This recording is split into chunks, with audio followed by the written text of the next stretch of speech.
ભરૂચના નવાતવરા વિસ્તારમાં આવેલ મકાનની દુકાનમાં આજરોજ વહેલી સવારે આગ ભભૂકી ઉઠતા દોડધામ મચી ગઈ હતી। આગમાં ઉપરના માળે સુતેલા મોદી પરિવારનો આબાદ બચાવ થયો હતો।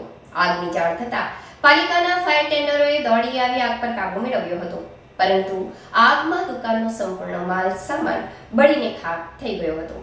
ભરૂચ તાલુકાના નવાતવરા ગામે શૈલેષ ઠાકોરભાઈ મોદીનું મકાન આવેલું છે, જેમાં નીચેના ફ્લોર પર તેમણે દુકાન બનાવી બીજા માળે તેઓ પરિવાર સાથે રહે છે। ગતરોજ રાતના તેઓ ઉપરના માળે સૂતા હતા। તે દરમિયાન રાત્રિના અંદાજિત 3 થી 4 વાગ્યાના અરસામાં તેમની દુકાનમાં શોર્ટ સર્કિટના કારણે આગ લાગી હતી। જોકે તેમની સામે રહેતા લોકોએ જોતા તેઓને બૂમાબૂમ કરતા મોદી જાગી જતા સલામત રીતે મકાનની બહાર દોડી આવતા તેમનો આબાદ બચાવ થયો હતો।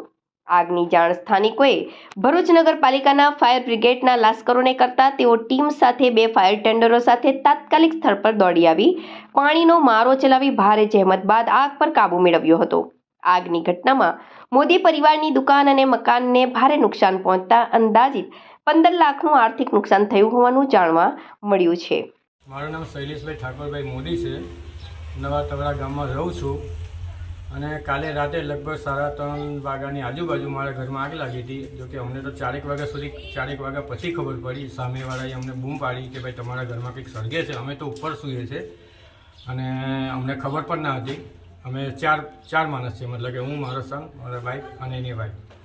હવે પછી એ લોકોને ગમે તે હિસાબે એ લોકોને બહાર કાઢ્યા, પણ મને બી તકલીફ પડી હતી બહાર નીકળવામાં અને બહુ મુસીબત પડી હતી, મતલબ કે આગળથી બહાર નીકળ્યો દુકાનમાં ફાયર લાગી અને લગભગ મારી દુકાનમાં 15 લાખ રૂપિયા જેવું નુકસાન તો ખરું જ। મતલબ કે ટોટલી માલ ભરેલો હતો અંદર અને બધું જ મતલબ કે બળીને ખલાસ થઈ ગયું છે, કંઈ જ નથી। દિવાલોને બી નુકસાન થયેલું છે અને ઘરને પણ બધું ડેમેજ તો થયેલું જ છે, મતલબ કે આમ। અને ફાયર બ્રિગેડ વાન પણ બોલાવ્યા હતા અમે, એ લોકોએ પછી આવીને આગ ઓલવી હતી। કેટલા બંબ આવેલા?